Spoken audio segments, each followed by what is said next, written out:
श्री विष्णुचित्त कुलनंदन कल्पवल्लीं श्रीरंगराज हरिचंदन योगदृश्यां साक्षात् क्षमां करुणया कमलामिवान्यां गोदाम् अनन्यशरणः शरणं प्रपद्ये।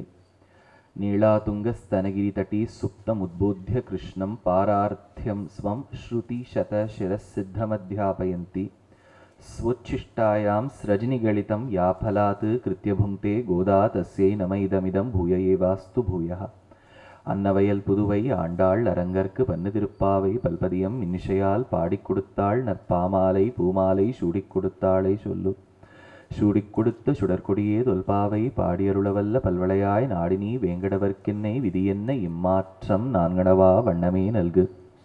शतमख मणिनीला चारुकल्हार हस्तास्तनभर नमितांगी सान्द्रवात्सल्य सिंधुः अलक विनिहिताविर स्रग्विरा कृष्णनाथा विलसतु हृदि गोदा विष्णुचित्तात्मजानः. மார்கழி மாசம் தொடங்கி ஒரு நாள் ஒரு பாசுரம்ங்கிற கணக்கில் 30 நாட்கள் 30 பாசுரம். ஐயைந்தும் ஐந்தும் அறியாத மானிடரை வையம் சுமப்பதும் வம்பு என்று சொல்லுவது போல் இந்த பாசுரத்துக்கு அர்த்தம் காம்பீரியம் எவ்வளவு இருக்குன்னா, இது ஒரு வருஷமும் ஒரு நாளும் நாம் ஓத வேண்டும். திவ்ய பிரபந்தத்திலேயே 4000 திவ்ய பிரபந்தத்திலேயே திருப்பாவைக்குண்டான தனிப்பெருமை. இப்போ வேதம் எடுத்துட்டேன்னு வச்சுக்கோங்க, வேதத்துக்கு படிக்கிற காலம்னு உண்டு. இப்போ கிருஷ்ண பக்ஷ சுக்ல பக்ஷங்கள் வரும்போது ஒரு பட்சத்தில் படிக்கலாம், ஒரு பட்சத்தில் சந்தையாக சொல்லப்படாது. இப்போ கற்றுக்க ஆரம்பித்த உடனே 2வது நாள் பிரதம வந்துடுத்துனா அதுக்கு ஒரு நியமம் உண்டு. ஆதலால் வேதத்துக்கு நிறைய அனுஷ்டானங்கள் உண்டு. இப்போ படிக்கணும், இப்போ படிக்கக்கூடாதுன்னு. எப்பவுமே டூஸ் அண்ட் டோன்ட்ஸ் ஒரு விஷயத்துக்கு நிறைய இருந்துடுத்தானே, there is always a resistance that is formed in the minds of the listeners and the people who practice it. இவன் என்னப்பா இதில் இப்படி சொல்லியிருக்காளே அப்படி சொல்லியிருக்காளே. இன்னொன்றும் நமக்கு வியாக்கரண கர்த்தாக்கள்லாம் சொல்லும்போது சொல்கிறால், வேதத்தில் உச்சாரணம் பண்ணும்போது ஸ்வரம் இருக்கு இல்லையா, அந்த ஸ்வரத்தில் கொஞ்சம் லோபம் ஏற்பட்டுடுத்துன்னு வச்சுக்கோங்க. லோபம்னா குறைவோ ஜாஸ்தியோ ஏதோ ஏற்பட்டுடுத்துன்னு வச்சுக்கோங்க, அதில் ஸ்வர்க நரகமே நிச்சயமாயிடுமா. கொஞ்சம் ஸ்வரம் இப்போ அப்படி தப்பிடுத்துனா ஸ்வர்க்கம் கிடைக்கலாம், நரகம் கிடைக்கலாம். அப்படி இருக்கு வேதம். ஆனால் திவ்ய பிரபந்தத்தில் அந்த குறை இல்லை. ஸ்வரமெல்லாம் போனால் இப்போ இவ்வளோ பேர் நம்ம கோவில் கோஷ்டியாக சொல்லும்போது ஒருத்தர் ஒரு ஸ்வரத்தில் சொல்கிறா, அதனால ஒன்றும் ஸ்வர்க நரகங்கள்லாம் நிச்சயம் ஆக போகிறது இல்லை. ஆனால் பிரபந்தத்துக்கும் சில காலம் உண்டு, அனத்தியன காலம்னு உண்டு. இப்போ கார்த்திகை மாதம் கார்த்திகை நட்சத்திரம் தொடங்கி தை மாதம் ஹஸ்த நட்சத்திரம் வரைக்கும் பிரபந்தத்தை பொதுவாக நம்ம சேவிக்க மாட்டோம். இந்த ராபத்து பகல் 10 கொஞ்சம் எக்ஸெப்ஷன். அப்போ வைகுண்ட ஏகாதசிக்கு முன் 10 நாள் பின் 10 நாள் சேவிப்பா. ஆனா பாக்கி இருக்க நாட்கள்ல இந்த 2 மாசத்துல பிரபந்தத்தை சேவிக்க கூடாது. அனத்தியன காலம்னு பேர். அத்தியனம்னா சொல்லுவது, அனத்தியனம் சொல்லாமல் இருப்பது. அதனால கோவில்கள்ல மற்றைய பிரபந்தங்கள், திருநெடுந்தாண்டகம், திருக்குறுந்தாண்டகம், சிறிய திருமடல், பெரிய திருமடல், பெரிய திருமொழி, 1ஆம் திருவந்தாதி, 2ஆம் திருவந்தாதி, 3ஆம் திருவந்தாதி, 4ஆம் திருவந்தாதி, திருச்சந்த விருத்தம், அமலநாதி பிரான், கண்ணினுள் சிறுத்தாம்பு, இதெல்லாம் சேவிக்க மாட்டா. ஆனால் திருப்பாவைக்கு மட்டும் ஒரு எக்ஸெப்ஷன் உண்டு. திருப்பாவை வருஷம் முழுக்க சேவிக்கலாம். அதுதான் திருப்பாவைக்குண்டான ஏற்றம், ஆண்டாளுக்குண்டான ஏற்றம். இல்லை சொல்றோமே பெண்களுக்கு முக்கியத்துவம் கொடுக்கறது இல்லைன்னு, வாஸ்தவமா சத்தியம்தான். ஒரு அண்மையில் ஒரு 200-300 வருஷங்கள்ல பொலிட்டிக்கல் இன்ஃப்ளூயன்ஸ்னால ஆண்கள் ஆதிக்கம் ஜாஸ்தியா இருந்தது, இல்லைன்னு சொல்லலை. ஆனா சாஸ்திரப்படி கண்ணை மூடிண்டு இல்லாமல் கண்ணை திறந்து பார்த்தால் சாஸ்திரக்காரா பெண்களுக்கு சமமா இல்லை, ஒரு படி வசதியா தான் கொடுத்துருக்கா. இன்றும் பாருங்கள், ஆழ்வார்கள் அவ்வளவு பேரும் ஆண், அவள்தான் இப்பதான் படிக்கணும். ஆனா ஆண்டாள் ஒரே ஒரு பெண், அவ பாடின திருப்பாவை எப்ப வேணாலும் படிக்கலாம். அப்பேற்பட்ட பெருமையுடைய திருப்பாவையை எப்போதும் படிக்க வல்ல திருப்பாவைக்கு ஏற்றம் மார்கழி மாசத்துல கொஞ்சம் அதிகம். அப்பேற்பட்ட திருப்பாவையில் முதல் 5 பாசுரத்தால் பாவை நோன்புக்கு முன்னுரையிட்டாள் ஆண்டாள். முதல் பாசுரம் என்ன? மார்கழி திங்கள் மதி நிறைந்த. அதற்கு பொருள் என்ன? நாராயணனே நமக்கே பறை தருவான். அடுத்த பாசுரம் வையத்து வாழ்வீர்கள் செய்யும் கிரிசைகள். அதாவது இந்த பாவைக்கு செய்ய வேண்டியது செய்யக்கூடாததை தெளிவா சொன்னாள். யாருக்காக? பார்க்கடலுள் பையத்துயின்ற பரமனுக்காக சொன்னாள். 3வது பாசுரம் ஓங்கி உலகளந்த உத்தமன் என்று ஊர் செழிப்பை சொன்னாள். தீங்கின்றி நாடெல்லாம் திங்கள் மும்மாறி பெய்ய வேண்டும் என்று ஒரு நல்ல ஒரு குடிமகளைப் போல் தான் பிரார்த்தனையிட்டாள். 4வது பாசுரம் மழை எப்படி பெய்ய வேண்டும்? மழை வேணும்னு கேட்டா, மழை எப்படி வேணும்னு கேட்டா, ஆழி போல் மின்னி வலம்புரி போல் நின்றதிர்ந்து தாழாதே சார்ங்க முதைத்த சரமழை போல் என்று மழை எப்படி பெய்ய வேண்டும் என்று பர்ஜன்ய தேவனான மழை கடவுளுக்கு தான் ஆணையிட்டாள். 5வது பாசுரம், மாயனை மண்ணு வடமதுரை மைந்தனை என்று கண்ணனை உத்கோஷிக்குமா போலே சொன்னாள். இப்போ கண்ணனை போய் சேவிக்கணும். இப்ப கண்ணனை அடையணும்னு நினைக்கிறா. அப்படின்னா கண்ணனை அடையணும்னா காலங்காலத்தால முதல்ல கண்ணனை எழுப்பணும். இதுல ப்ராசஸே இப்படிதான் ஆரம்பிக்குது. அவரை அடையணும்னா முதல்ல அவரை எழுப்பணும். எழுப்புறதுக்கு தனியா போனா நல்லா இருக்காது, தோழிகளோடு போனோம். தோழிகளோடு போனோம்னா அவளுக்கு ஒரு காரணம் சொல்லி முதல்ல தோழிகளை எழுப்பிட்டு அப்புறம் பகவான் எழுப்பணும். தோழிகளை எழுப்பணும்னா ஒரு காரணம் தேவை. அதனாலதான் பாவை நோம்பின் பெருமையை முதல்ல சொன்னா. பாவை நோம்பின் பெருமையை சொல்லிட்டு தோழிகளை எழுப்பி தோழிகளை அழைத்து கொண்டு பகவானை எழுப்பணும்னு போறா. அதனால் ப்ராசஸ் பாருங்க. முதல்ல தோழிகளுக்கு பாவை நோம்பின் பெருமையை சொல்லணும். ஏன் சுவாமி, எழுப்பினாதானே பெருமை சொல்ல முடியும்? நீங்க பெருமை சொல்லிட்டு எழுப்பணும்னு சொல்றீங்களே எப்படின்னு கேட்டா, இந்த ஊர்ல தந்தோரா போடும்போது வீடு கதவை தட்டிட்டு எழுப்பிட்டு சொல்ல மாட்டா. அவ சொல்லிண்டே வருவா. வீட்டுல இருக்கவாளுக்கு கேட்கும், வீட்டுல இருக்கவா வெளில வருவா. அந்த மாதிரி முதல்ல இவ திருப்பாவை நோம்பின் பெருமையை பத்தி முதல்ல 5 பாசுரங்களால தந்தோரா இட்டுண்டே வந்தா. இட்டுண்டு வந்த உடனே 6வது பாசுரம் தொடங்கி 15வது பாசுரம் வரை 10 பெண் பிள்ளைகளின் வீட்டுக்கதவை தட்டி தட்டி எழுப்புறா. 16வது பாசுரம் தொடங்கி 20வது பாசுரம் கண்ணன் வீட்டில் இருக்கக்கூடிய நபர்களை அழைத்து எப்படியாவது கிருஷ்ணரை எழுப்புங்கன்னு சொல்றா. 21வது பாசுரம் தொடங்கி 25வது பாசுரம் வரை கண்ணனை நேரடியா எழுப்புறா. 26வது பாசுரம் தொடங்கி 30ஆம் பாசுரம் வரை எழுந்த கண்ணனிடம் எனக்கு என்ன பலன் வேண்டும் என்று பிரார்த்தித்தாள். இதுதான் அந்த திருப்பாவையின் கிரமம். இப்போ 6வது பாசுரம் பெண்ணை எழுப்பணும். ஒன்னே ஒன்று தெரிஞ்சுக்கோங்க. ரங்கநாதரை எழுப்புறதுக்காக ஒரு ஆழ்வார் ஒரு பிரபந்தம் பாடினார். எழுப்புவதற்கு நம்ம பொதுவா சம்ஸ்கிருதத்துல சுப்பிரபாதம்னு சொல்லுவோம். பிரபாதம்னா காலை. நேத்தே சொன்னேன், சூன்னு ஒரு வார்த்தை போட்டுட்டாலே நல்லது ஒரு ப்ரிஃபிக்ஸ். அது உபசர்க பிரத்யயம்னு பேர். உபசர்க்கம்னா ப்ரிஃபிக்ஸ், பிரத்யயம்னா சஃபிக்ஸ். உபசர்க்கம் சூ போட்டுட்டாலே மேன்மையை தெரிவிக்கும். பிரஜா குழந்தை, சுப்ரஜா நல்ல குழந்தை. கன்யா அப்படின்னா சிறு பெண், கன்யகா அப்படின்னா ரொம்ப சின்ன பெண். அதனாலதான் அம்பாளுக்கு அந்த ஸ்தலத்துல கன்யகா பரமேஸ்வரின்னு பேர். கன்யா பரமேஸ்வரி இல்ல, கன்யகா பரமேஸ்வரி, ரொம்ப சின்ன பெண். அந்த காலத்துல தானத்துக்கே கன்யகா தானம் தான் பேர்.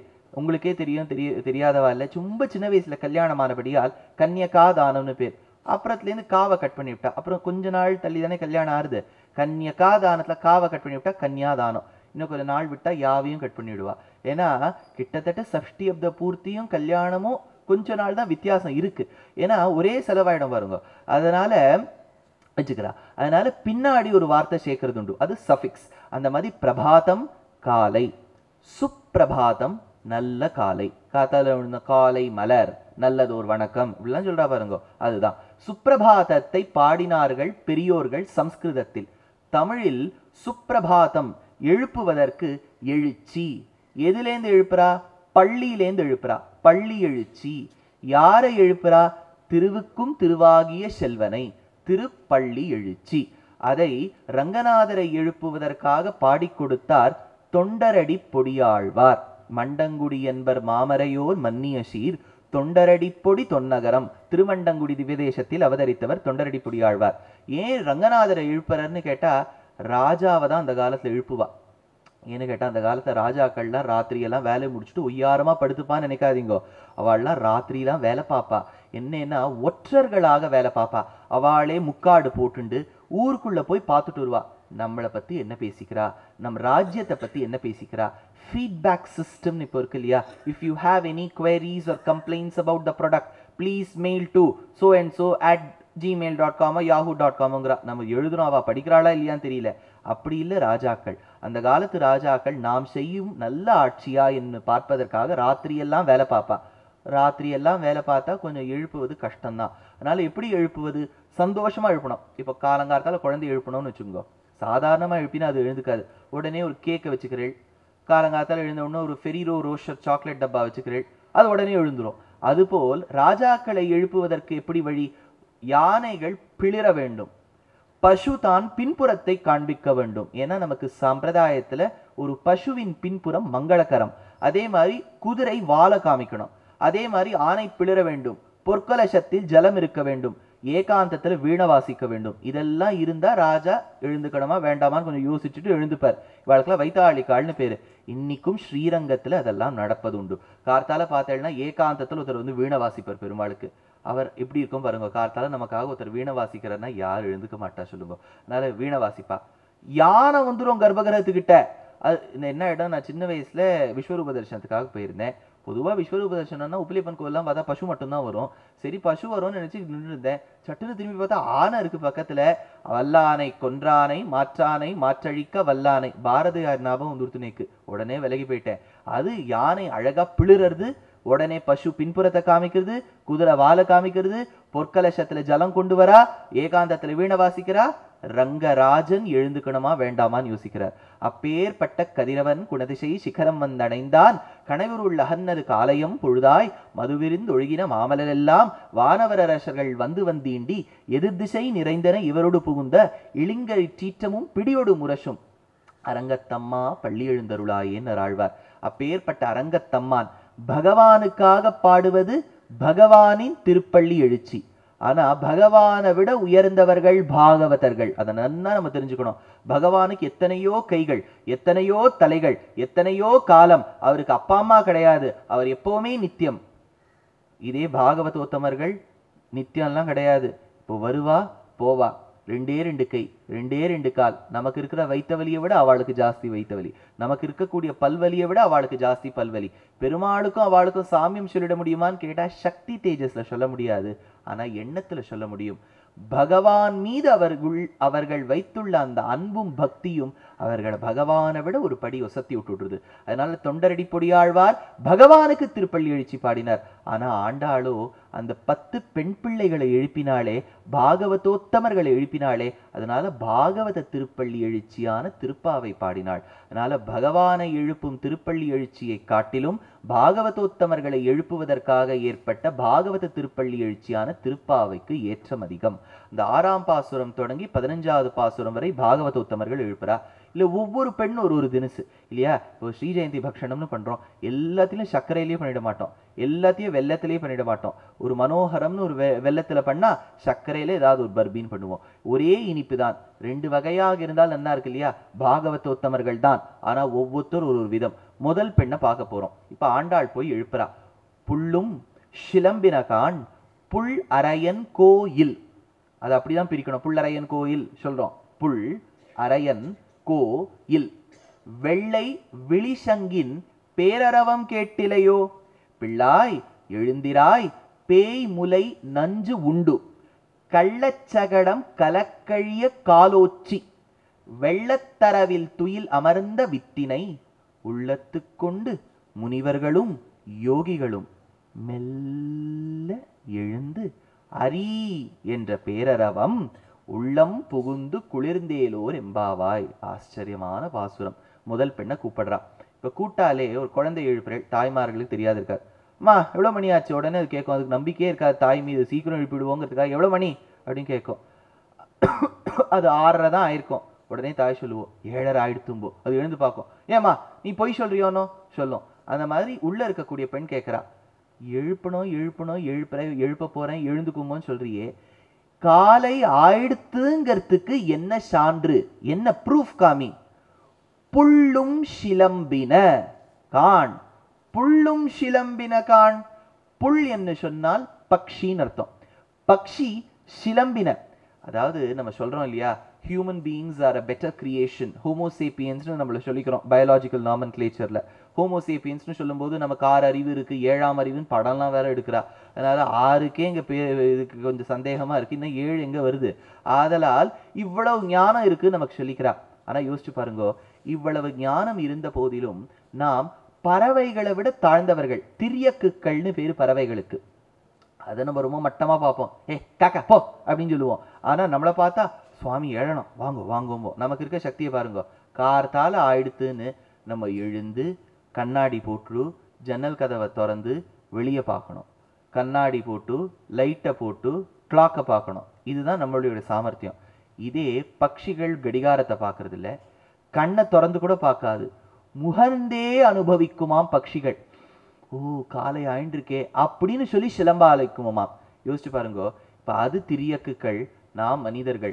நமக்கில்லாத சாமர்த்தியங்கள்லாம் பகவான் அதுக்கு கொடுத்துருக்கார். அதனால்தான் சொன்னார், சமூகம் சர்வபூதேஷு, என் சிருஷ்டியில நான் எல்லாரையும் ஒன்னாதான் பார்க்கிறேன், மட்டம் படுத்தி பார்ப்பது நீ, ஆதலால் என் மேல தப்பு சொல்லாதேன்னார் பெருமாள். அதனால புல்லும் சிலம்பின கான், கார்த்தால பட்சிகள்லாம் கூவுகின்றதே சொன்னார். இப்போ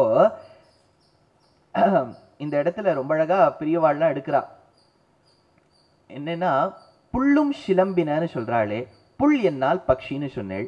புல் என்னும் பக்ஷியை ஆழ்வார்கள் அனுபவித்திருக்கிறார்களான்னு கேட்டா, ஆழ்வாருக்கு பெருமாளை பிரிஞ்ச விரக தாபம். பெருமாள் எங்கேயும் பிரியல, அவர் மனசால பெருமாளோட பேசின்னு இருப்பார். சட்டுன்னு பெருமாள் விலகி போற மாதிரி இருக்கும், ஆழ்வாருக்கு வருத்தம் வந்துடும். உடனே ஒரு தூது விடுவார். தூதுன்னு சொன்னா ஒரு மெசஞ்சர், வீட்டில் நம்ம விடுறோம் பாருங்க, நீ போய் சொல்லிட்டு வான்னு, அந்த மாதிரி தூது விட்டார்.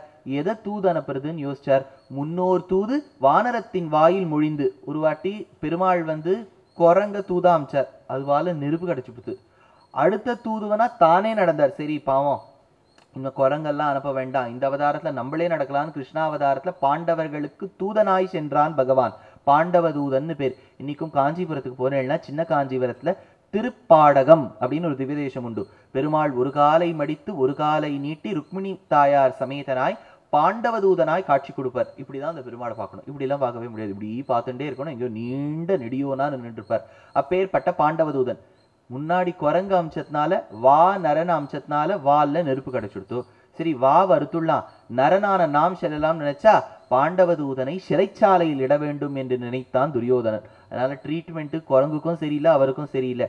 ஆழ்வார் பார்த்தார், இப்போ குரங்கையும் அனுப்ப முடியாது, பேட் எக்ஸ்பீரியன்ஸ். பெருமாளையே பெருமாள் கிட்ட தூது அனுப்புறது ரொம்ப பாவம். அதனால என்ன பண்றதுன்னு பார்த்தார். ஒரு பக்ஷியை பார்த்தார், பக்ஷியை தூது விட்டார். அம்சிரைய மடனாராய் அழியத்தாய், நீயும் நின் அம்சிரைய சேவலுமாய் ஆவாவென்றென கருளி வெம்சிரைய புள்ளுயர்த்தார்க்கு என் விடுதூதாய் சென்னக்கால் வன்சிறையில் வன்வைக்கில் வைப்புண்டால் என் செய்யுமோ அப்படின்னு அமிச்சார். அதனால பக்ஷியை தூது அமிச்சார். அப்போ அந்த பக்ஷி கேட்டுதான், சரி நான் போயிட்டு வந்துடுறேன், ஆனா எதுக்கு என்ன அனுப்புறேன், நான் யாருன்னு சொல்லு. நீ கருடனா கூட இருக்கலாம் பக்ஷியே, ஆனா நீ கருடனாய் பகவானிடம் சென்றவுடன் அவனை ஏந்தி கொண்டு இந்த வீதியில் வருவாயோ சொல்றார் ஆழ்வார். அதாவது ஆழ்வார் பிரார்த்திக்கிறார், இந்த வீதியில ஒரு வாட்டியாவது கருட வாகன ரூடித்தனா வரமாட்டியா? ஏன்னா பெருமாளுக்கே அழகு கருட சேவை. இன்னைக்கும் கோவில்ல சந்திரப்பிரபை, சூரிய பிரபை, திருப்பதியில் பிரம்மோத்சவத்துக்கு கூப்பிடுவா, சுவாமி இந்த கமெண்ட்ரிக்கு வாங்குவோன்னு. நான் சொல்லுவேன், ஏதாவது சாய்ஸ் இருக்கான்னு கேட்பேன். 10 சாய்ஸ் கொடுப்பா. நான் சொல்லிவிடுவேன், கருட சேவை அன்னைக்கு இருக்கான்னு நான் பார்த்துருவேன். ஏன்னா எனக்கு பிடிச்சது கருட சேவை, பெருமாளுக்கே பிடிச்சது கருட சேவை. இருக்கு ஹனுமந்த வாகனம், இருக்கு ஹம்ச வாகனம், இருக்கு அஸ்வத்த வாகனம், எல்லாம் இருக்கட்டும். ஆனா பெருமாளுக்கு கருடன் தான்.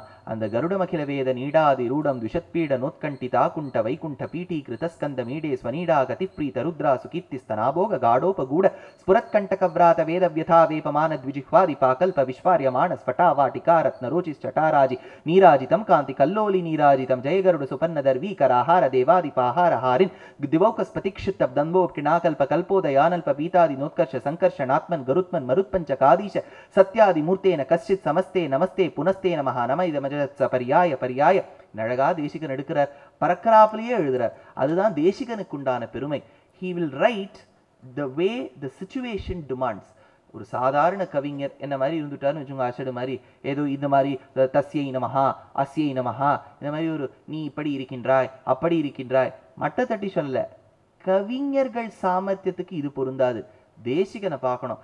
கருடன் பறக்கிறார்னா அது போல எழுதுவார். ராமர் வில்லோட இருக்கிறாரா, கிரதுஹர சிகரி கந்துக விஹ்ருத்யுன்முக ஜகதி ருந்துத ஜித ஹரி தந்தி தந்த தந்து ரோ ரோந்த தச வதன தமன குஷல தச சத புஜ முக ருபதி குர ருதிர ஜர பரித பிருதுதர தட்டாக தற்பித பிதிருக மிருகுபதி சுகதி விஹதி கர நத பருடிஷு பரிக. ராமருடைய இதை காமிக்கிறதுக்கு. இதே கண்ணனை காமிக்கிறதுக்கு சித்ரா கல்ப ஸ்ரவசி கலையன் லாங்கலி கர்ணபூரம் பர்ஹோ தம்சம் ஸ்புரித சிக்குரோ பந்து ஜீவம் ததானஹா குஞ்சா பீடா முரசி லலிதாம் தாரயன் ஹாரயிஷ்டிம் கோப ஸ்ரீனாம் ஜெயதி கிதவஹா கௌபி கௌமார ஹாரி. கண்ணனின் எளிமையை சொல்றதுக்காக சொல்லுவார். இதே ஒரு நாயிக்கையா பாவிட்டார், ஒரு அழகான தோழியா காதலியா மாறிட்டார்னா அம்ம குரு நமச்சுயா சியா சண்ணமில் அத்தவ இட்டோ படிவாய பரமட்டோ வாரேசி அபண்டித அத்தனம் அம்மானம் அப்படின்னு பிராகிருதத்தை எழுதிடுவார். அது அவருக்கு உண்டான பெருமை. பகவானேதான் அவர். வெங்கடேஷாவதாரோயம் தத்கண்டாம் சோதவா பவேத்துன்னர். அப்பேற்பட்ட தேசிகன். இன்னைக்கு சுவாமி திருப்பாவை சொல்ல வந்திருக்கா, அவருக்கு பிஆர்ஓவா பப்ளிக் ரிலேஷன்ஸா இருக்க வந்திருக்கலான்னு கேட்டா, புள்ளும் சிலம்பின கான், புள்ள பத்தி சொல்றோம்.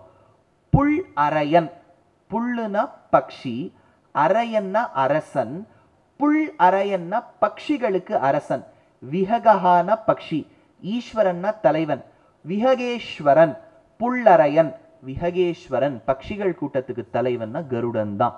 கருடனுக்கு தான் கருத்மான், சுபர்ணன், சுபர்ணோ வாயுவாகனஹான்னு சொல்லக்கூடிய கருத்மானுக்கு தான் புல்லரையன்னு பேர். புல்லரையன் யார்? கருடன்.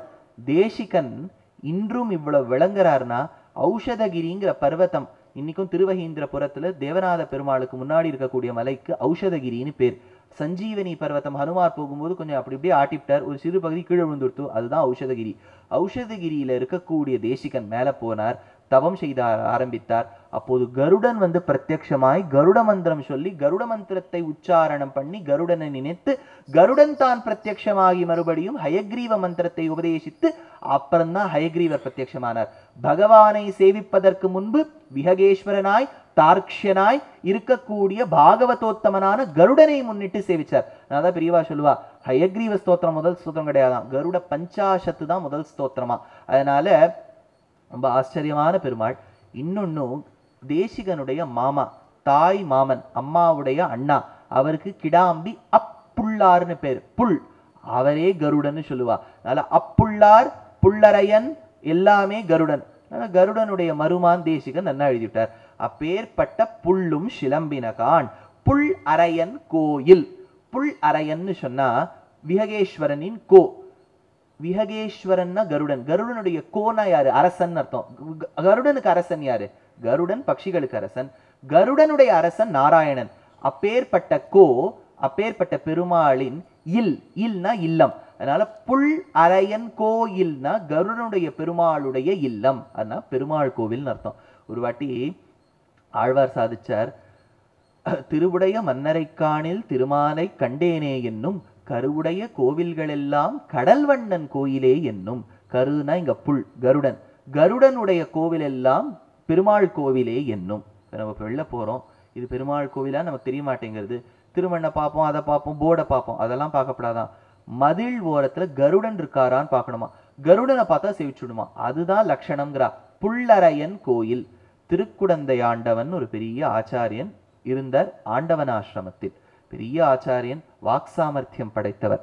அவர் பூர்வாசிரமம், சந்நியாசியாவதற்கு முன்பு கிரகஸ்தாசிரமத்தில் இருக்கும்போது பெரிய உபன்யாசகர். நன்னா ஜனரஞ்சகமா உபன்யாசம் பண்ணுவார். விஷயம் தெரிஞ்சுடுத்துங்கிறதுக்காக கண்ணா பின்னான்னு நமக்கு தெரிஞ்சதெல்லாம் சொல்லணும், புரிஞ்சிருக்கோ இல்லையோங்கிறதுக்காகலாம் பண்ண மாட்டார்.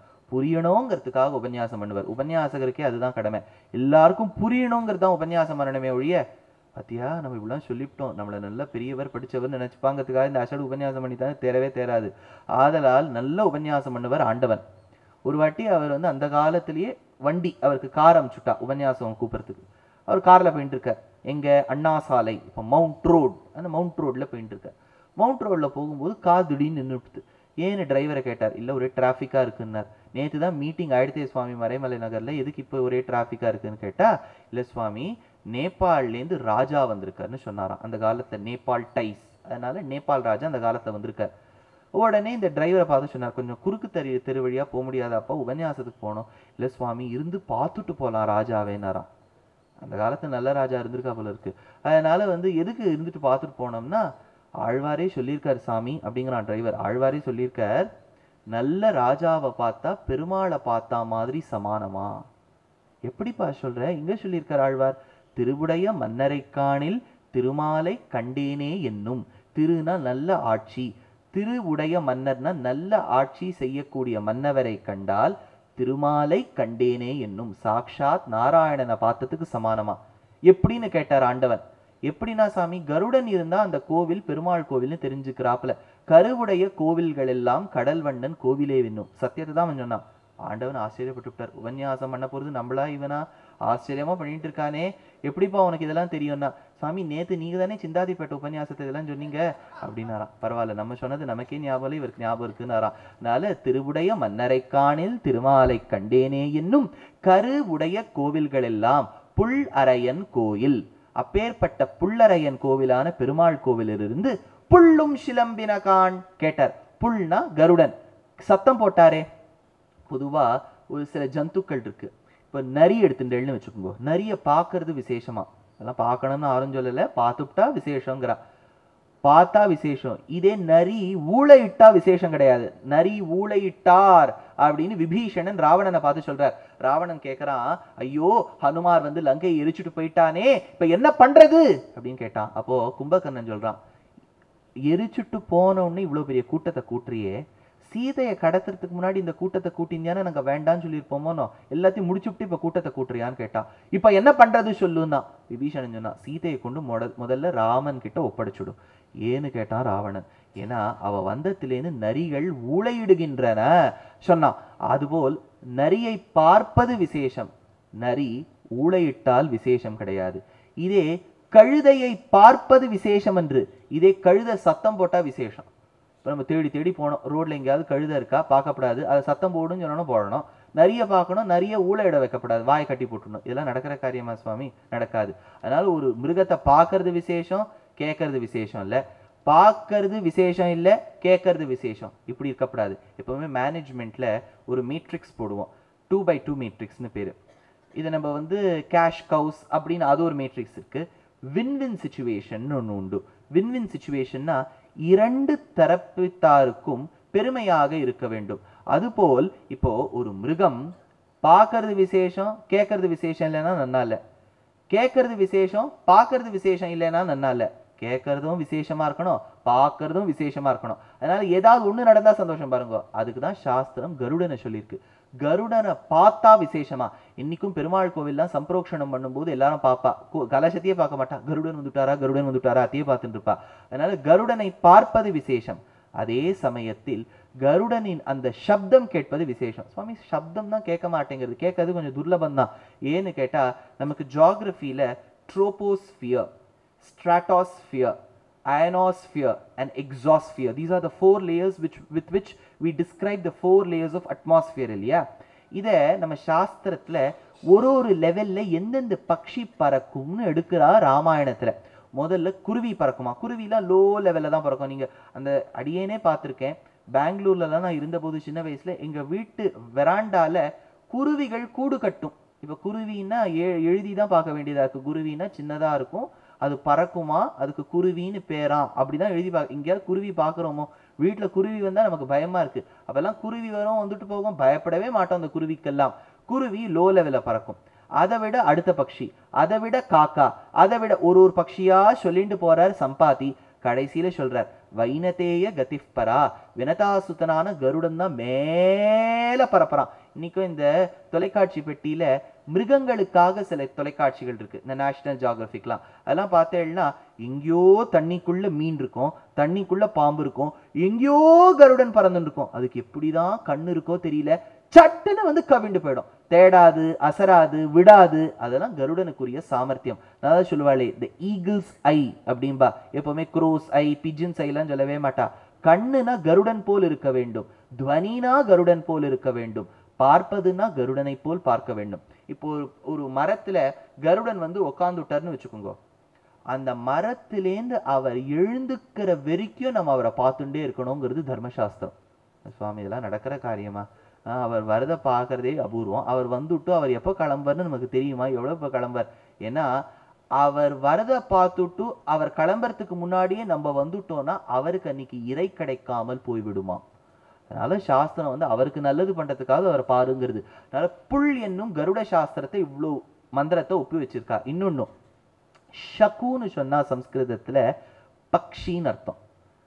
பக்ஷியால் காப்பாற்றப்பட்டவள் மேனகையானவள் விஸ்வாமித்திரருக்கு குழந்தையை ஈர்ந்தெடுத்து அவளை விட்டுட்டு போயிடுறா. பெண் குழந்தை தனியா காட்டுல விட்டுட்டு போயிடுறா. மழை காலமேகங்கள் பெய்து கர்ஜிக்கின்றது, மழை கொட்ட போகுது. ஐயோ இந்த குழந்தைக்கு ஏதாவது ஆயிட போகுதேன்னு இந்த மயில்கள்லாம் சேர்ந்து ரெக்கையை விரிச்சு அந்த பெண்ணை காப்பாத்திட்டான். ஷகு என்னும் பட்சிகளால் காப்பாற்றப்பட்டதால் அவளுக்கு சகுந்தளா அப்படின்னு பேர் வருது. ஏன் சுவாமி அதை போய் சொல்றேன்னா, துஷ்யந்தனை தவிர வேற யார் சகுந்தளையை பத்தி சொல்ல முடியும்? ஆதலால் சகுந்தளையை பத்தி சொன்னேன். ஆதலால் ஷகுனா பக்ஷி. பக்ஷியின் நடமாட்டம், அது பறக்கிற விதத்தை வச்சு நமக்கு காரியம் நடக்குமா நடக்காதான்னு சொல்ற சாஸ்திரத்துக்கு தான் ஷகுன சாஸ்திரம்னு பேர். அதை நம்ம தமிழ்ல சகுனம் நன்னா இருக்கான்னு கேட்போம். குணம்னா குணம், சகுணம்னா நல்ல குணம். நல்ல குணம் நன்னா இருக்கான்னு யாரும் கேட்கவே மாட்டா. அதில் இந்த அகல்யாவை வந்து அகல்யான்னு சொல்றது எந்தெந்த மொழியில எந்தெந்த வார்த்தை இருக்கோ அந்த மாதிரி தான் சொல்லணும். இப்போ பத்மாங்கிறது தமிழ் வார்த்தை கிடையாது, தாமரையாள் அப்படிங்கிறது தான் தமிழ் வார்த்தை. பத்மாங்கிறது சம்ஸ்கிருத வார்த்தை, அதை பத்மான்னு தான் சொல்லணும், பத்மான்னு சொல்லக்கூடாது. அகல்யா, இப்ப நிறைய பேர் என்ன பண்றா, சுவாமி கஷ்டமா இருக்கு சமயம், பேரை போய் மாத்திக்கிட்டோமான்னு கேட்கிறா. இவருக்கு பேர் ராமன், ராமன், ராமஹாலேன்னு வந்திருக்கு, அது சம்ஸ்கிருத வார்த்தை. இவர் இங்கிலீஷ்ல போய் பேரை மாத்திக்கிறார். எனக்கு ஆச்சரியமா இருக்கு. வுட்டு, ஸ்டோனு, ப்ரூக்கு, ஜானுன்னு ஏதாவது பேர் வச்சுட்டாலாவது இங்கிலீஷ்ல மாத்திண்டா வழக்கம் உண்டு. வச்சிருக்கிறதோ சம்ஸ்கிருத பேரு. சம்ஸ்கிருதத்துல ராமஹாவை ரமான்னு மாத்த முடியாது, ஸ்திரீலிங்கம் ஆயிடும். ராமா அப்படின்னும் மாத்த முடியாது, ரொம்ப ஆகாராந்தமா போயிடும். ராமஹாவா தான் இருக்கும். இது மாத்தான் இல்ல சுவாமி, நேமாலஜின்னு சொல்றா, மேல ஒரு ஏ தீட்டிக்கணுமா, கீழே ஒரு ஈ குறைக்கணுமா, கடைசியில பேரே மாறி போடுறது. அது எப்படி சொல்லணுங்கிறதே தெரிய மாட்டேங்குது. எக்ஸ போட்டுடுறா, ஒய்ய போட்டுடுறா, அது பேருக்குள்ள. அப்படி இருக்கக்கூடாது. சகுனம்னு சொன்னா பட்சிகளின் நடமாட்டத்தை வச்சு சொல்லக்கூடிய சாஸ்திரத்துக்கு சகுன சாஸ்திரம்னு பேர். ஒருத்தர் பார்த்தார், பூனையை பார்த்தார், பூனை இப்படி போறதுன்னார். நான் கேட்டேன் பூனை பட்சியான்னு கேட்டேன், இல்லைன்னார். அப்போ சகுனம்னு சொல்லக்கூடாது, அதுக்கு நிமித்தம்னு சொல்லணும். உடனே இங்க கேட்கலாம், இப்போதெல்லாம் மூட நம்பிக்கைன்னு சொல்றாளே, ஒன்னே ஒண்ணு தெரிஞ்சுக்கோங்க, சாஸ்திரப்படி நடந்தால் சாஸ்திரம் சொல்லுகின்ற விஷயம் பலிக்கும். இப்ப பட்டர்ஃப்ளை எஃபெக்ட்னு சொல்றோம் இல்லையா, அதெல்லாம் பலிக்கலாமே. ஆதலால் அது போல் ஒரு விஷயத்தில் நம்பிக்கை ஏற்பட்டு பலிக்கலாம். ஆனா அதையே நம்பி வாழ்க்கையை கோட்டை விட்டுறார், அவ்வளவுதான் சொல்றாளே பெரியவா ஒழிய இது செய்யலாம். புல்லும் சிலம்பினகான் புல்லரையன் கோயில். சரி, அந்த பெண் கேட்கிறா, சரி புல்லும் சிலம்பின பெருமாள் கோவில்லேருந்து அந்த மேல உட்கார்ந்து இருக்க கருட பட்சி கூவித்து, அடுத்த அடையாளம் சொல்லு ஆண்டாள். வெள்ளை வெளிசங்கின் பேரரவம் கேட்டிலையோ. வெள்ளை வெளிசங்கின், ஏன்னா சாஸ்திரத்துல ஒரு எக்ஸாம்பிள் அடிக்கடி கொடுப்பா. இப்போ சங்கத்தை பார்க்கும்போது மஞ்சளா தெரிஞ்சுதானே, மஞ்ச சங்கம் என்பது சங்கத்தின் நிறம் அல்ல, என் கண்ணுல ஏற்பட்ட கோளாறு. சாஸ்திரம் சொல்லும், உனக்கு மஞ்ச காமாலை பிடித்ததால் தான் எல்லா வஸ்துக்களுமே மஞ்சளாக தெரிகின்றது. அதனால சங்க மாத்தணும்னு சொல்லாத, சங்கத்துக்கிட்ட குற்றம் இருக்குன்னு சொல்லாத, உன்கிட்ட மாத்திக்கோ. பெருமாள் கிருஷ்ணாவதார சரித்திரம் படிச்சோன்ன அவர் திருடனாமே அப்படின்னு சொன்னா, என் கண்ணில் தான் அஜ்ஞானம் இருக்கு, அவர் நன்னாதான் இருக்கார், அதனால அது அவர் திருடன் இல்லைங்கிறத சாஸ்திரப்படி புரிஞ்சுக்கோ அப்படிங்கிறத மாற்ற வல்லது. அதனால ஆண்டாள் சொல்றா, சங்குன்னு சொல்லிவிட்டா நமக்கு சந்தேகம் வருமா, இது வெள்ளையா மஞ்சளா சகப்பா பச்சையான்னு சொல்லிவிட்டா, வெள்ளை விழிசங்கின் பேரரவம் கேட்டிலையோ, சப்தம் கேட்கலையான்னு கேட்டா. இன்னைக்கும் 18 வாத்தியங்கள்னு உண்டு, அஷ்டாதச வாத்தியம் அப்படின்னு நமக்கெல்லாம் பெரியவா சொல்லி வச்சிருக்கா. வீணை, வேணு, மிருதங்கம், மத்தளம், துந்துபி, தூரு, ஆனக்கங்கள், இதெல்லாம் நம்ம வந்து சூர்ணிக்கை சொல்லும்போது சொல்லுவோம். அஷ்டாதச வாத்திய கோஷன்னு பேர். 18 வாத்தியங்கள் மங்கள வாத்தியங்கள்னு பேர். அந்த 18 வாத்தியங்கள்ல சங்கம் என்பது ஆச்சரியமான ஒரு வாத்தியம். சங்கத்தை வாசிச்சா அவ்வளவு பெருமையா. அதனால நம்ம ஊர்ல அர்த்தமே மாறிவிடுது சார், சங்க அறுத்துட்டான் சார். ஏன்னா இந்த இடத்துல தான் சங்கு இருக்கு, சங்கு கழுத்துன்னு பேர். ஏன்னா இங்க பார்த்தேன்னா சங்கு மாதிரி, அதாவது கொஞ்சம் உடம்ப ஓரளவுக்கு சாப்பிட்டு மிஞ்சிதான் சங்கெல்லாம் தெரியும், இல்லாட்டா ரொம்ப வளர்ந்துவிட்டா அது சங்கெல்லாம் உள்ள போயிடும். இப்படி பார்த்தேன்னா சங்கு தெரியும். இதுக்குதான் சங்கம்னு பேர். கம்பு கிரீவம்னு பேர். பெருமாளுக்கு சங்கு கழுத்துன்னு சாஸ்திரம் சொல்றது. கம்பு கிரீவம் மகாவிஷ்ணுன்னு சங்கு கழுத்தான். அதனால்தான் அவன் விஷயம் தெரிஞ்சவன், வேதாந்தம் படிச்சு காலக்ஷேபம் எல்லாம் கேட்டு சொல்றான், சார் சங்கு அறுத்துப்பிடுவேன் அப்படின்னா. இன்னொன்னு, சார் சங்க ஊதிவிட்டார் சார். நீங்க சங்கம்ங்கிற மங்களவாத்தியத்துக்கு இப்ப எந்த ஒரு அர்த்தம் வச்சுட்டாலும் விபரீதமான அர்த்தமா தான் இருக்கு. சங்க அறுத்துப்பிடுவேன், சங்க ஊதிவிட்டார். அது ஒருத்தர் வேடிக்கையா சொல்றார், பெருமாள் தான் சார் எல்லாமே அப்படின்னுட்டார். நான் சொன்னேன், எப்படிப்பா நாராயணனே நமக்கே பறை தருவான்ங்கிற உயர்ந்த வேதாந்த தத்துவத்தை நீ இப்படி சொல்ற. இல்ல சாமி சக்கரத்தால அசுரர்களை வெட்டிவிட்டு ஒரு கையால சங்க ஊதிப்பிடுவார் அப்படின்னார். அதனால இப்படியா சொல்லுவது கிடையாது. ஆதலால் சங்கம் அப்படின்னு சொன்னா மங்களகரமான வாத்தியம். நம்ம ஊர்ல வாசிச்சாலே சுவாமி சங்கம் வாசிக்கலாமான்னு கேட்கலாம், தாராளமா சங்கம் வாசிக்கலாம். பெருமாளுக்கு வலம்புரி சங்கால தான் திருமஞ்சனம் பண்ணணும்னே சாஸ்திரம் சொல்றது. இன்னைக்கும் ஸ்மார்த்தர்கள் சொல்லுவா, காஞ்சி மகாபிரிவா அடிக்கடி சொல்லுவார், சிவபெருமானுக்கு திருமஞ்சனம் பண்ணும்போது கவேஹே ஸ்ருங்கம்னு பேர். அதாவது மாட்டினுடைய கொம்பு, அதுக்கு நுனியில வச்சு திருமஞ்சனம் பண்ணுவா. பெருமாளுக்கும் அதுல பண்ணலாம். ருத்ரம் சமகம் சொல்லியே சால கிராமத்துக்கு திருமஞ்சனம் பண்ணலாம். ஏன்னா ருத்ரனாய் இருப்பவன் சாக்ஷாத் பெருமாளே, பண்ணலாம். அதனால சங்கத்துல வலம்புரி சங்கால அபிஷேகம் பண்றது உண்டு. சங்கம் நல்ல வாத்தியம்.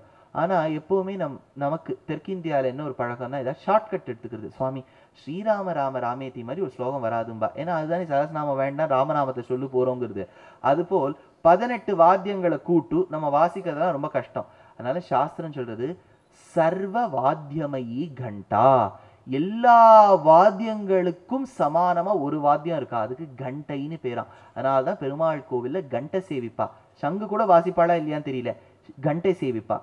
கண்டை தான் 18 வாத்தியத்துக்கும் உட்பொருள். அதனாலதான் பெருமாள் கோவில்ல கண்டை சேவிக்கிறது வழக்கம். கண்டையின் அவதாரம் தான் சுவாமி தேசிகன். வேதவே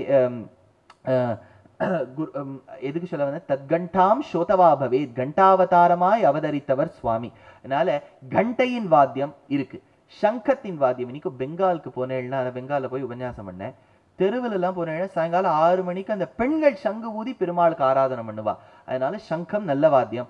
ஆண்டாள் கேட்கிறா, முதல்ல புள்ளும் சிலம்பினகான் புள்ளரையன் கோவில் தான் எழுந்துக்க மாட்டேன்னு, வெள்ளை வெளி சங்கின் பேரரவம் கேட்டிலையோ, எழுந்துக்கல. பிள்ளாய் என்ன சொன்னாலும் திருந்தவே மாட்டேங்கிறியே, எழுந்திராய், தூக்கத்திலே எழுந்துக்கோ. இப்ப சொல்றா, உடனே பெண் கேட்கிறா, எதுக்கு நான் எழுந்துக்கணும், நீ எழுந்துக்கோ எழுந்துக்கோ எழுந்துக்கோன்னு சொல்ற, காலை ஆயிடுத்து எழுந்துக்கோன்னு சொல்றது காரணம் அன்று, காரணத்தை சொல்லு. ஏன் தெரியுமா? பேரரவம் கேட்டு, பிள்ளாய் எழுந்திராய் பேய்முலை நஞ்சுண்டு, அதாவது கண்ணனை பாடுவதற்காக எழுப்ப வேண்டும்னு ஆண்டாள் சொல்றா. கண்ணன் யார்? பேய் முலை நஞ்சுண்டு. கண்ணன் பிறந்த பிறகு கம்சனுக்கு தெரிஞ்சு போயிடுத்து, அவன் நம்மை கொல்ல வந்தவன் பிறந்து விட்டான்னு. உடனே அசுரர்களை அனுப்பணும். ராமாவதாரத்துல முதல்ல வந்தது ஒரு அரக்கி தாட்டகை. கம்பர் சொல்றார், சொல் உவக்கும் கடியவேக சுடுசரம் கரிய செம்மல் அல்லொக்கும் நிறத்தினாள் மேல் விடுதலும், அது வைரக்குன்றின் கல்லொக்கும் நெஞ்சு தங்காது அப்புறம் கழன்று கல்லா புல்லர்க்கு நல்லோர் சொன்ன பொருள் என போயித்தன்றே. பெருமாள் தாட்டகையை வதம் செய்தார், பெண்ணை வதம் செய்தார். கிருஷ்ணாவதாரத்திலையும் முதல்ல கொல்வது ஒரு பூத்தனையை தான். உடனே கேள்வி வந்தது, நாராயணா டசன்ட் லைக் உமன் அப்படின்னு பெரிய ஒரு கான்ட்ரவர்சியை வந்துவிட்டு பட்டிமன்றம் போட்டுவிட்டா. 3 அஷடு அந்த பக்கம் பேசுறது, 3 இந்த பக்கம் பேசுறது. இந்த பட்டிமன்றங்கள்ல எல்லாம் ஆஸ்திகர்கள் கலந்து கொள்வதை நிறுத்த வேண்டும். ஏன்னா ராமாயணத்தை பேஸ் பண்ணி பட்டிமன்றம் எல்லாம் இருந்தா அதை விட அஷடுத்தனம் வேற எதுவும் இல்லை.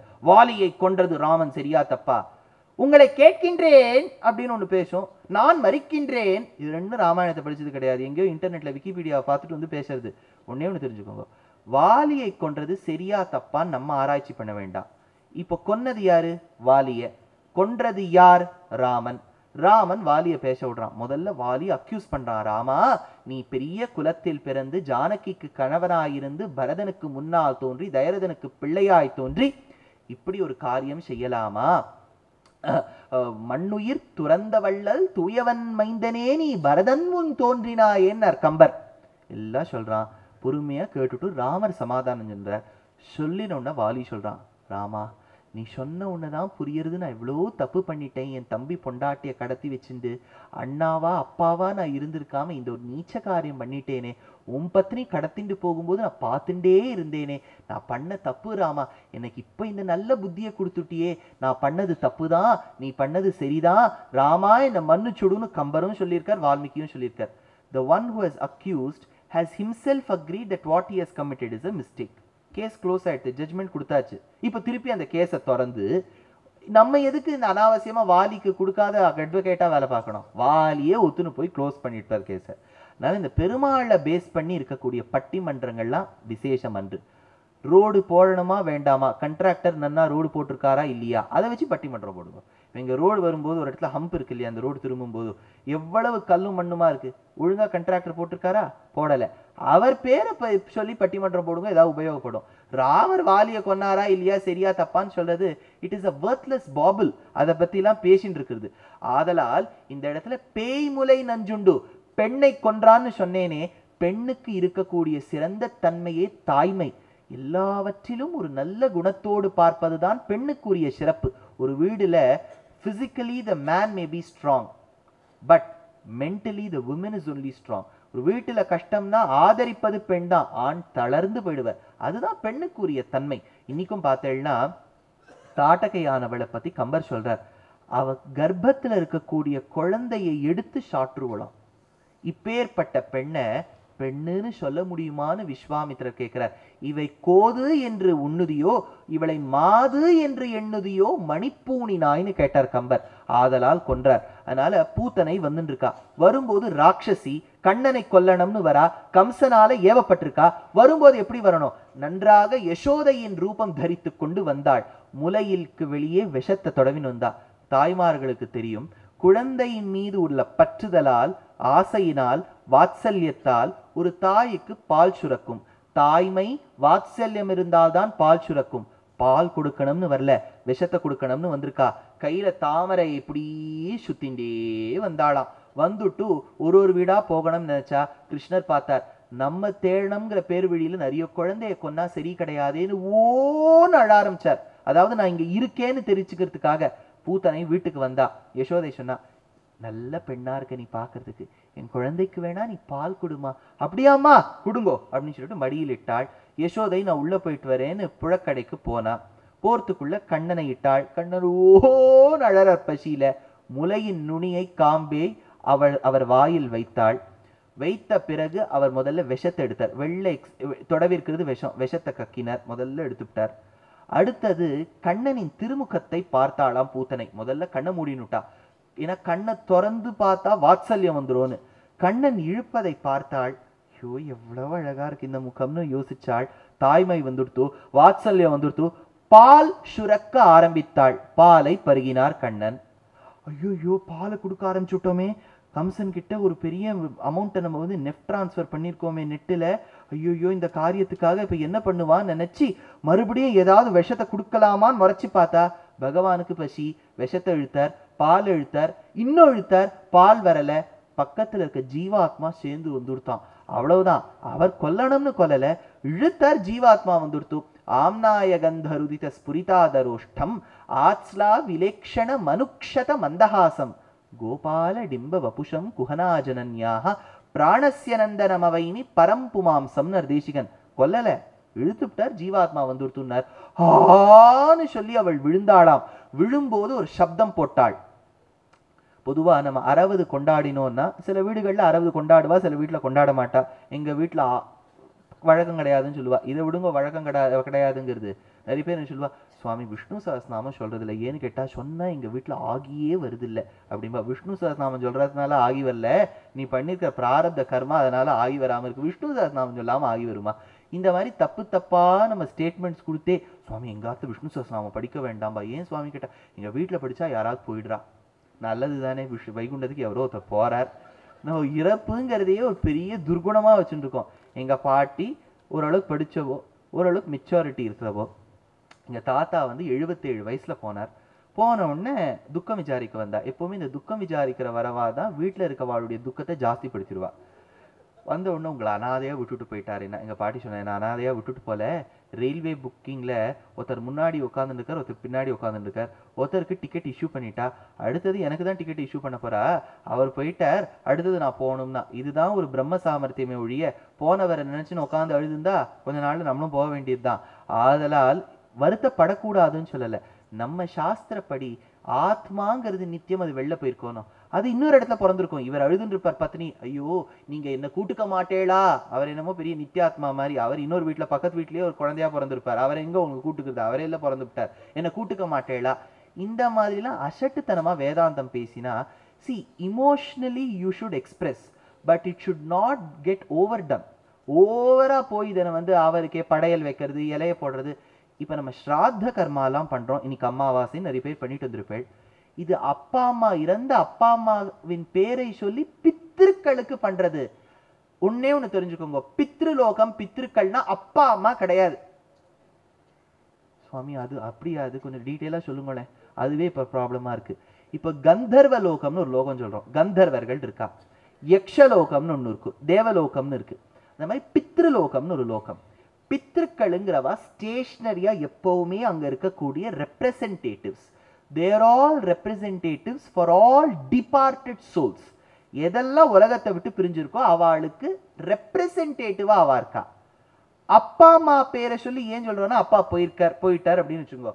அப்பா பேரை சொல்லி எங்க அப்பாவை நினைக்கிறேன், எனக்கு எவ்வளவு வாழ்க்கையில நல்ல காரியம் பண்ணியிருக்கார், அவரால் தான் நான் இந்த உலகத்துல உயிரோட இருக்கேன், அவர் தான் எனக்கு நல்லது பண்ணியிருக்கார், அவர் போயிட்டார், அவர் பேரை சொல்லி பித்ருக்களே உங்களுக்கு நான் தர்ப்பணம் பண்றேன். நம்ம தர்ப்பணம் பண்ணி ஒரு பிண்டமும் வைக்க அந்த பிண்டத்தின் பலன் பித்ருக்களுக்கு போகும். இப்ப நமக்கு ஹார்லிக்ஸ் சாப்பிட்றோம், பூஸ்ட், போர்ன்விட்டா, காபி, காருண்ய சீமா இதெல்லாம் சாப்பிட்றோமோ, இதெல்லாம் நமக்கு ஒரு பலம். பித்ருக்களுக்கு பலம் நாம் கொடுக்கக்கூடிய மந்திரத்தோடு கலந்த பிண்ட பிரதானத்துல தான் அவளுக்கு அந்த பலன் போய் சேரும். அவ க்ஷேமமா இருக்கணுங்கிறதுக்காக தான் இறந்த அப்பா அம்மா பாட்டி தாத்தாவின் பேரை சொல்லி பண்றோமே ஒழிய அப்பா அம்மாக்கே டைரக்டா பண்ணிவிடல. ஏன்னா அப்பா தான் இன்னொரு இடத்துல பிறந்திருப்பாரு, அம்மா தான் இன்னொரு இடத்துல பிறந்திருப்பா. இப்ப பக்கத்து வீட்டுல குழந்தை இல்லதான் நம்ம ஆத்துக்காரர் இருக்காருன்னு வச்சுக்கோ, அந்த குழந்தை வந்து நான் தான் உன் ஜென்மத்தில் இருந்த ஆத்துக்காரர், பிண்டத்தை கொடு நான் வாங்கிட்டு போகாது, அப்படிலாம் வாங்கி கொடுத்தா கொடுக்கவே மாட்டா, இது என்ன இது பயமா இருக்குன்னு சொல்லிடுவா. அதாவது பித்ருக்கள். அதனால படத்துக்கு முன்னாடி போய் நின்று நீ என்னை கூட்டுக்க மாட்டியா, இதெல்லாம் இந்த கொஞ்சம் வேதாந்தம் கேட்க கேட்க நமக்கு என்ன பெரிய விஷயம்னா மனசு பக்குவப்படணும். அது பக்குவப்படலைன்னு வச்சுக்கோங்க எவ்வளவு கேட்டும் வேஸ்ட் தான். அதுபோல் பேய் முலை நஞ்சுண்டு 60 கல்யாணம் பண்ணிப்பா, 70க்கு என்ன சொல்லுவா? பீம ரத சாந்தி. சாந்தி இருந்துட்டு போட்டான், அந்த மாமி தனியா இருக்கட்டும், சாந்தி மாமி. இன்னொரு பக்கம் பீம ரத, பீமனுடைய ரதம், இப்படி தனித்தனியா பீம ரதம், அர்ஜுன ரத சாந்தி. மகாபலிபுரத்துக்கு போய் பண்ண வேண்டியதுதான், 5 பேருக்கும் ரத்தத்தை வச்சு பண்ணணும்னா. இது பீமனுக்கு ஏற்பட்ட ரதம் கிடையாது, பைமரதின்னு ஒரு வார்த்தையிலேருந்து ஏற்பட்டிருக்கு. ஒருவரின் 70வது வயசுல 7வது மாசத்துல 7ஆம் இரவு உறங்கும் போது ஒரு கனவு வரும். அந்த கனவில் ஒரு சப்தம் கேட்கும். அந்த சப்தத்தை ரொம்ப பயங்கரமா இருக்குமா, அந்த சப்தத்தை கேட்டே வாத்தியாரை கூட்டுடலாம், அந்த அளவுக்கு இருக்கும். பயந்து போய் இவர் போயிடுவார். அதுக்குதான் பைமரதின்னு பேர் அந்த சப்தத்துக்கு.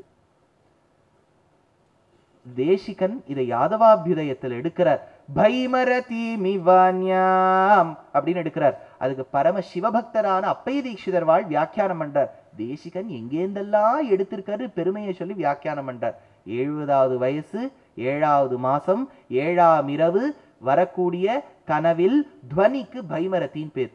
அந்த துவனி வந்தால் நான் போயிடக்கூடாது, கொஞ்சம் எக்ஸ்டென்ஷன், வீட்டுக்கு ரெண்ட் கண்ட்ரோல் எக்ஸ்டென்ஷன் வாங்கிப்போம் பாருங்க, அது மாதிரி எக்ஸ்டென்ஷன் வாங்கிக்கிறதுக்கு தான் பல பேர் பீமரத சாந்தின்னு பண்றா. It has nothing to do with Bhima's ரதம், பைமரதிங்கிற வார்த்தையிலே வந்திருக்கு. இப்படி ஒரு இடத்துல சொன்னேன், ஒருத்தர் பார்த்தார், எனக்கு 70ஆவது, நான் இன்னைக்கு ராத்திரி தூங்கவே போறது இல்லைன்னு விட்டார். தூங்கினாதானே கனவு வரும், இனிமே தூங்கவே போறது இல்லைன்னு விட்டார். அதனால பேய் முலை நஞ்சு உண்டு, அப்பேற்பட்ட பூத்தனையை கொன்றார். அவ அந்த சப்தத்தை சொல்லி விழுந்ததா தேசிகன் எடுக்கிறார். ஹான்னு சொல்லி விழுந்தாளோனோ அப்ப தேசிகன் எடுக்கிறார். எந்த மாதிரி சப்தம்னார்? பைமரதி மிவான்யாம், அந்த பைமரதி சப்தத்தை போல் விழுந்தார். பட்டான்னு ஒரு சத்தம் கேட்டது. கிச்சன்ல இருந்து வந்து டிராயிங் ரூம்ல வந்து யசோதை பார்க்கறா. இப்ப டிராயிங் ரூமே மிஸ்ஸிங். ஏன்னா விழுந்தவ வந்து வாலெல்லாம் பிளந்து சோஃபாவெல்லாம் உடைச்சு போட்டுட்டோ 64 கிலோமீட்டருக்கு விழுந்திருக்காளாம் பூத்தனை. பிச்சுமணி, வரதாச்சாரி எல்லாரும் வீட்டுக்கு வாசல்ல வந்து பார்த்தா ஒரு பெரிய பாடி இருக்கு. கண்ணன் எங்கே? இப்ப பெரிய பாடி இருக்கு, கண்ணன் எங்கேன்னு பார்த்தா தேசிகன் சொல்றார், நீல ரத்னம் ததௌ, மேல ஒரு நீல ரத்னம் விளையாடுற மாதிரி அது மேல எங்கேயோ விளையாடின்னு இருக்கான் உடம்புக்கு மேல. உடனே நந்தகோபாலன் ஒரு ஏணியை போட்டு ஏறி குழந்தையை எடுத்து யசோதை கிட்ட கொடுத்தார். இப்போ பெரிய ரவுண்ட் $1 மில்லியன் கொஸ்டின், இந்த பாடியை எப்படி டிஸ்போஸ் பண்றது?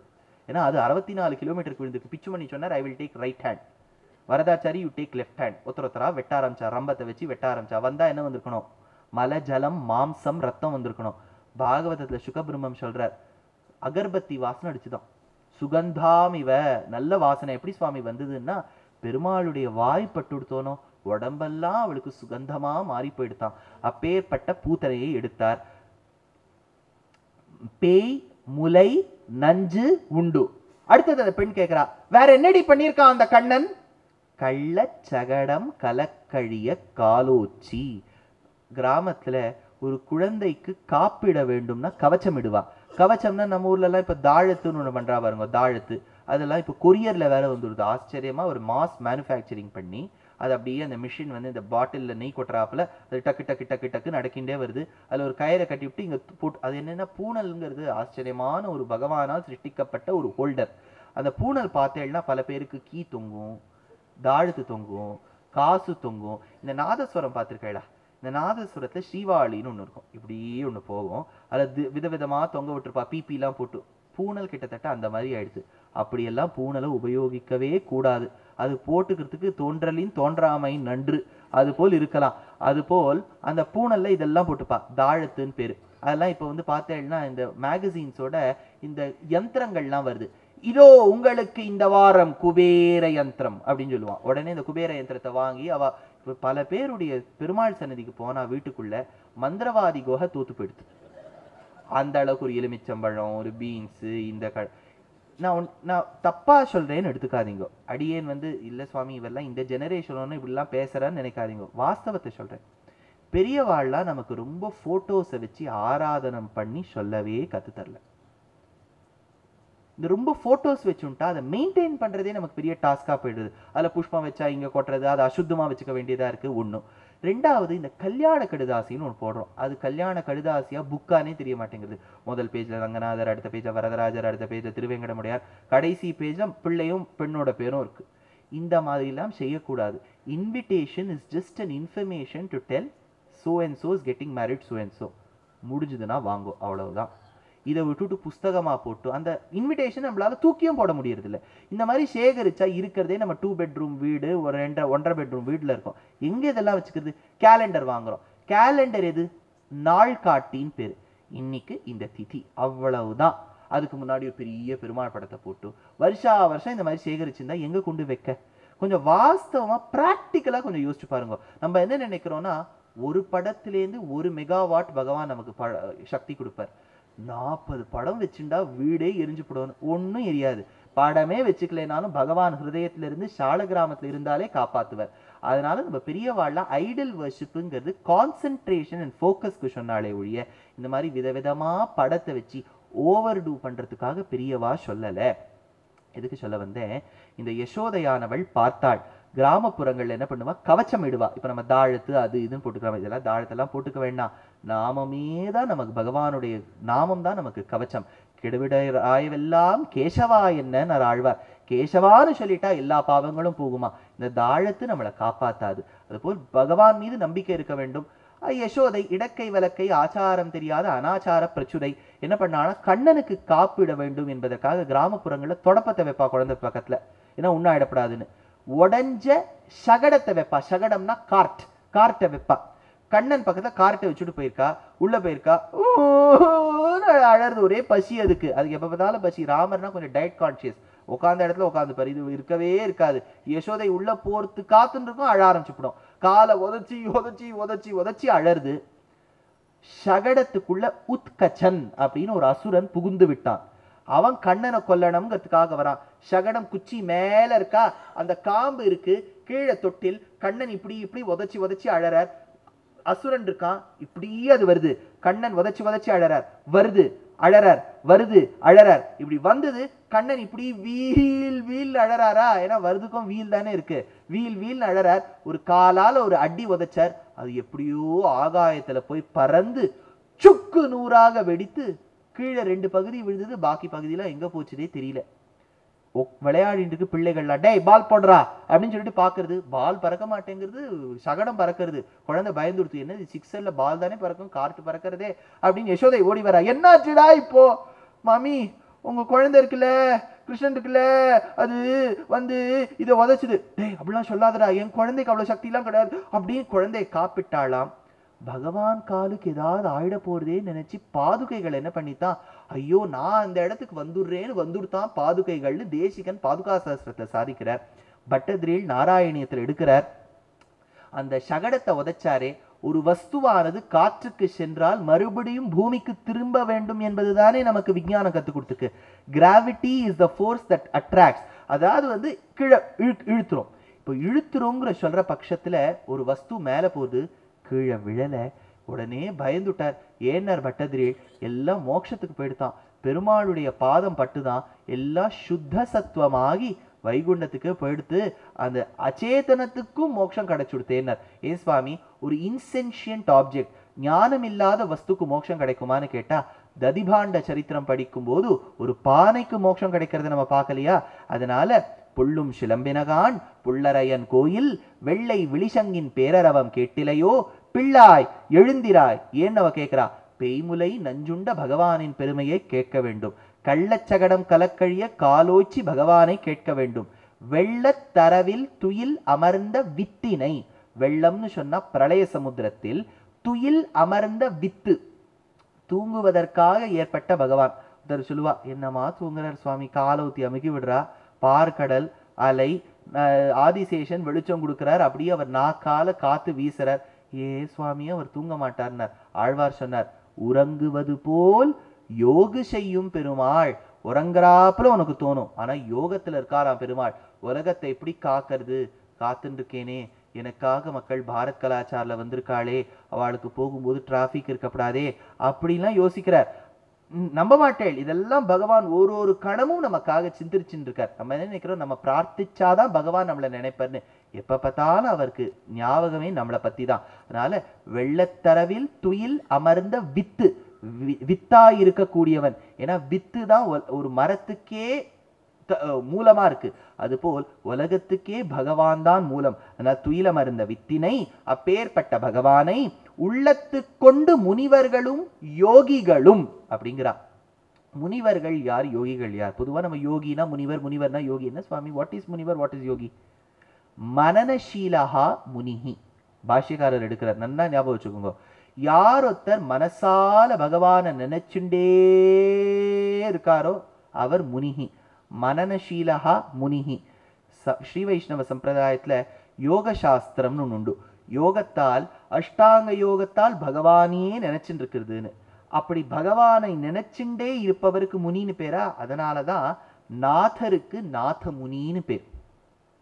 மனசுல நினைச்சுட்டே இருப்பார். உள்ளத்து கொண்டு முனிவர்கள். யோகிகள்னு சொன்னா கர்மாவினால் ஈடுபடுகின்றவர்கள். அதாவது காத்தால் எழுந்து கர்மாவை பண்ணி, திருமஞ்சனம் பண்ணி, அதை பண்ணி, இதை பண்ணி இருக்கின்றவர்கள் யோகிகள். அதனால பெருமாளை கையாலையும் தொழ வேண்டுமாம், மனதாலிலும் தொழ வேண்டுமாம்.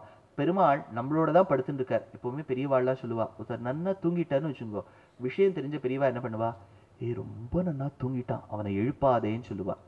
ரொம்ப நன்னா தூங்கிட்டான்னு எப்படி தெரியும்னா, தூக்கத்திலேயே 2-3 திசைகள் உண்டு. பொதுவா இப்படி தூங்கிட்டு இருப்போம், யாரோ பேசுறது காதுல விழுவும், நமக்கு என்ன சொன்ன, அப்படியா சரி அப்படின்னு தூங்குவோம். இது தூக்கத்தின் முதல் நிலை. 2வது நிலை கொஞ்சம் கனவெல்லாம் வரும். கனவு வந்த உடனே பயந்து எழுந்துப்பா, அப்படியே வேர்த்தெல்லாம் கொட்டும், அதெல்லாம் 2வது நிலை. தூங்கியிருக்கேள், ஆனா சுத்தமா தூங்கல. 3வது நிலை தெரியவே தெரியாது நம்ம தூங்கியிருக்கிறது. அப்போ இந்த ஜீவாத்மா பரமாத்மாவோட ஒட்டிண்டு ஒன்னா படுத்துட்டு இருக்குமா ஹிருதயத்துல. It will be in that ஸ்டேட்டாம். அப்போ அப்படியே நம்ம பெருமாளோட அனுபவிச்சுட்டு இருப்போமா. ஏன்னு கேட்டா பெருமாள் கிட்டேருந்து நம்ம சார்ஜ் வாங்கிப்போமா. அப்போ இப்போ நம்ம ராத்திரி போனா எது பண்றோமோ இல்லையோ, நித்தியானுசந்தானம் நித்திய கர்மாக்கள்ல இது அடங்கிடுத்து. அந்த யந்திரத்தை கொண்டு சொருகி வைக்க வேண்டியது, இல்லாட்டா அது அடுத்த நாள் வேலை பார்க்க மாட்டேங்கிறது இல்லையா. அதுபோல் இந்த ஜீவாத்மாவை சொருகி வைக்கணும். பரமாத்மா கிட்ட சொருகி வச்சாதான் அதற்கு சக்தி வரும். அந்த சமயம்தான் தூக்கத்தில் இருக்கக்கூடிய வசத்தியான நிலை. அது பெரியவாளுக்கு நன்னா தெரியுமா. அதனால பெரியவாள்லாம் என்ன பண்ணுவா, யாராவது தூங்கிட்டு இருக்கான் அப்படின்பா. காரணம் என்ன, தூங்குவனை எழுப்பவ கூடாதுன்னு இல்லை, அவன் பரமாத்மா அனுபவத்துல இருக்கான்னு சொல்லுவா. வேடிக்கைக்கு சொல்லுவா, உபன்யாசத்துல கூட டிஸ்டர்ப் பண்ணாம உபன்யாசம் சொல்லணும். ஏன்னா இப்படி நீங்க உட்காந்து கேட்டுட்டு இருக்கீள், பரமாத்மாவை அனுபவிச்சுட்டு இருக்கீள். அது தூங்குறான்னு சொல்லப்படாது. உறங்குவது போல் யோகு செய்யும் பெருமாள். ஜகத் ரக்ஷண சிந்தா, பகவத் அனுபவம் எப்படி இருக்குங்கிறத நீங்க அனுபவிச்சுட்டு இருக்கீள். எதுக்கு நான் அனாவசியமா உங்களை கேள்வி கேட்கணும், நீங்க மாட்டுக்கு கேட்டுட்டு இருக்கணும், நான் மாட்டுக்கு சொல்லிட்டு இருக்கணும். அப்படிதான் உள்ளத்து கொண்டு முனிவர்களும் யோகிகளும். ராத்திரி தூங்குறோம், கார்த்தால ஹரி ஹரி ஹரின்னு சொல்லி 7 வாட்டி சொல்லணுங்கிறது சாஸ்திரம். அதான் நம்மளாம் இப்ப நான் சொல்றேன், நானும் சொல்றதே இல்லை. கார்த்தால எழுந்து பெருமாளை நினைக்கிறோமே ஒழிய சொல்றது இல்லை. ஏன்னா நான் சொல்றதை தானே, நான் பண்றதை தானே சொல்லணும், நான் பண்றது இல்லை. ஆனால் சாஸ்திரம் சொல்றது, யாரெல்லாம் அப்படி ஹரின்னு சொல்றீங்களோ நீங்கள்லாம் உயர்ந்தவர்கள் தான். இன்னொன்னு, நம்ம சாஸ்திரப்படி பெருமாள் சொல்றார், ஏன் சுவாமி எல்லாத்துக்கும் இந்த சாஸ்திரம் சாஸ்திரம் சாஸ்திரம் போர் அடிக்கிறது சுவாமின்னா, போர் எனக்கும் தான் அடிக்கிறது, வேற வார்த்தை என்ன சொல்றது சொல்லுங்க. சாசனாத்து சாஸ்திரம் பெருமாள் சொல்லியிருக்காரு. இப்படி இருன்னு சொன்னபடியால் சாஸ்திரம். சாஸ்திராத்து வேத்மி ஜனார்தனம், சாஸ்திரத்தை கொண்டுதான் ஜனார்தனனை தெரிஞ்சுக்க முடியும். ஸ்ருதி ஸ்மிருதி மமைர் வாக்ஞா, ஸ்ருதியான சாஸ்திரமும் ஸ்மிருதியான சாஸ்திரமும் பகவானுக்கு உட்பட்டது. ஆக்ஞா சேதி மம துரோகி, யார் அந்த ஆக்ஞையை மீறுகின்றார்களோ அவன் என் துரோகின்லாம் பகவான் வேற ஏதோ சொல்லிவிட்டார். இப்படிலாம் கண்ணாபுரம் சொல்லி வச்சிருக்காரு அவர். அதனால சாஸ்திரம்னு சொல்றேன். சாஸ்திரப்படி பார்த்தேன்னா பெருமாள் நம்ம ஹிருதயத்துல இருக்கார். அதனால்தான் திருட்டு காரியம் பண்றவா என்ன பண்ணுவா, இப்படி பாப்பா. பெரியவா கேட்டா, நீ இப்படி பாக்குறியே, இப்படி பாத்தியான்னு கேட்டா, இந்த இடத்துல ஒருத்தர் உன்னை சாட்சியா பார்த்துட்டு இருக்காரே, நீ அப்படி பாக்குற இப்படி பாக்குறியே, இங்க பாத்தியான்னு கேட்டார். ஏன்னா எங்கு நாம் போனாலும் பகவான் நம்மோடு கூட வருவராம். சரீரத்தை விட்டு நிழல் பிரிஞ்சு போகுமோ? போகாது. நம்மை விட்டு பெருமாள் பிரிஞ்சு போவரோ? போக மாட்டார்.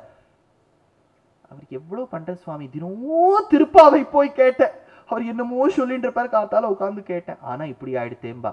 அதனால இப்படி ஆயிடுத்துன்னு சொன்னபடியால் பகவான் கூச்சுன்னு போக மாட்டார். நீ வேணும்னு சொல்றதுக்காக பகவான் வரமாட்டார், எப்பவுமே இருக்கார். அவிகாராய சுத்தாய நித்யாய பரமாத்மனே, எங்கு சென்றாலும் நம்மோட வருவார். அந்த குழந்தை இன்னைக்கு காத்தால பாடி முடிக்கும் போது அபங் ஒண்ணு பாடித்து, ஒரு அபங்களை தெரிவிக்கிறார் பெரியவர்.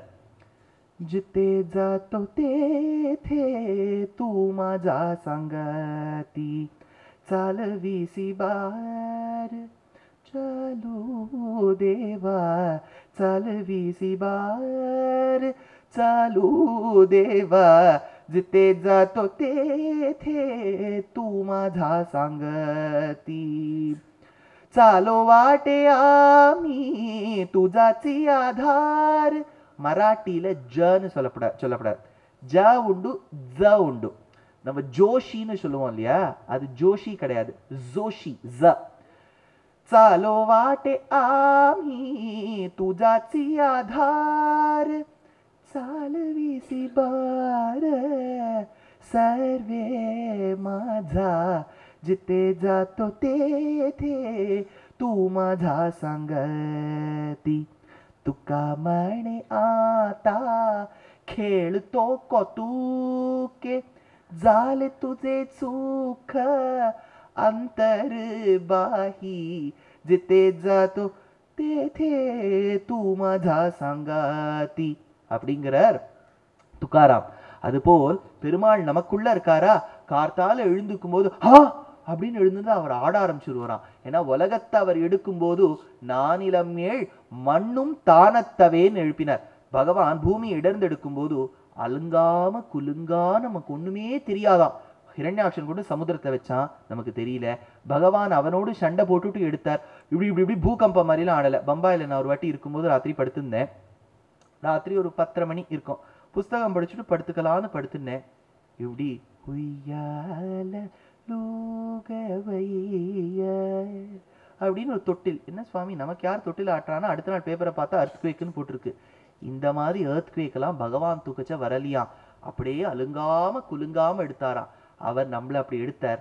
நம்ம கார்த்தால எழுந்துக்கும் போது ஹிருதயத்துல இருக்க பகவானை இழுப்பனம்னா தடாலும் எழுந்துட்டா அவர் அசைஞ்சிருவாராம். அதனால மெல்ல எழுந்துங்கிற ஆண்டாள்.